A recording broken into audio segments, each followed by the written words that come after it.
BJP सांसद राजीव चंद्रशेखर ने साध्वी प्रज्ञा को लेकर क्या कहा है, जरा ये भी सुन लेते हैं।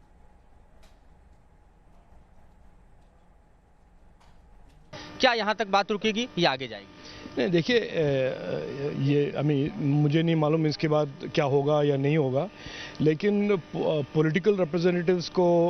ये मान के चलना पड़ेगा कि देश के सभी नागरिक उनको एक एग्जाम्पल की तरह मानते हैं और उनका कॉन्डक्ट, उनका सोच, उनका जो रिस्पॉन्स है बड़ा रिस्पॉन्सिबल होना चाहिए, क्योंकि ऐसे बात करना और ऐसे एक कॉन्डक्ट दिखाना लोगों में, it is not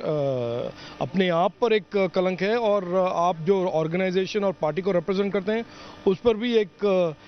question mark बना देते हैं। तो मैं मानता हूं कि जो फ्यूचर में करेंगे वो पार्टी हाईकमांड या पार्टी की लीडरशिप तय करेंगे, लेकिन ऐसे करना बड़ा इर्रेस्पॉन्सिबल एक्ट है और इर्रेस्पॉन्सिबल स्टेटमेंट था। तो जाहिर तौर पे पार्टी ने जो कार्रवाई की है वो सामने है, और आगे क्या होगा वो भी आने वाले वक्त के साथ पता चलेगा। बड़ी सतराज के साथ मधुरेंद्र कुमार, न्यूज़ नेशन, दिल्ली।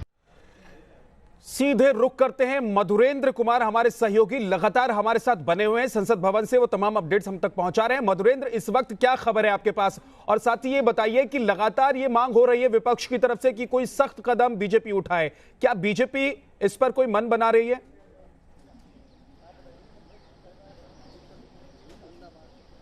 देखिए, सदन पटल पर हंगामा तो जाहिर तौर पे हो रहा है, और जिस तरह से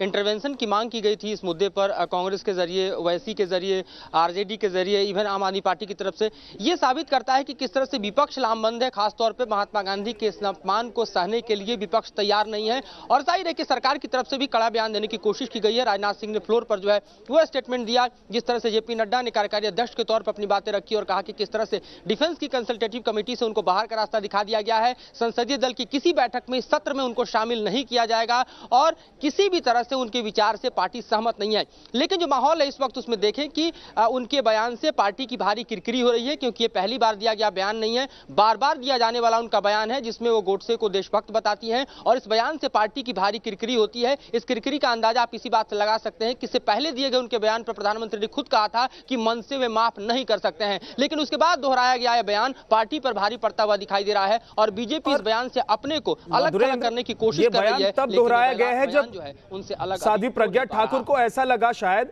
कि अब पार्टी थोड़ा सा सॉफ्ट हो गई है उनके प्रति। क्या यही वजह है कि साध्वी प्रज्ञा ने एक बार फिर से इस तरह की बातें की, उनको लगा कि एक बार फिर से वो अपनी पुरानी बातों को, अपने पुराने मुद्दों को दोबारा से रख सकते हैं?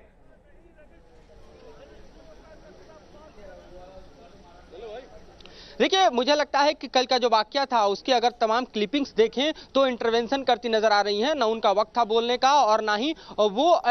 परमिशन के जरिए अध्यक्ष की बोल रही थी। तो जाहिर तौर पर किसी दूसरे के बयान में इंटरप्ट करते हुए अपनी बातों को रखने का मतलब सीधे सीधे सदन का अपमान भी करना है, इसीलिए एक्सपंज किया गया इस बयान को, क्योंकि उनका वक्त भी नहीं था, और जाहिर है बयान जो है अपने आप में सदन का अपमान है, देश का अपमान है। लेकिन आप विपक्ष के नेताओं से बात कर रहे थे, और चाहे वो आम आदमी पार्टी के सांसद थे, चाहे दूसरे दल के सांसद जिनसे आप बात कर रहे थे मधुरेंद्र, ये कह रहे थे वो सांसद कि एक्सपंज तो कर दिया गया है बयान को, लेकिन जो बातें उन्होंने कह दी है वो लोगों तक पहुंच गई हैं, अब उसको कैसे मिटाया जा सकता है, और इसीलिए इस मुद्दे को विपक्ष की तरफ से पूरी तरीके से भुनाने की कोशिश भी हो रही है ताकि साध्वी प्रज्ञा के खिलाफ सख्त एक्शन बीजेपी ले। एक छोटे से ब्रेक के लिए हम रुक रहे हैं, जल्द वापस लौटेंगे।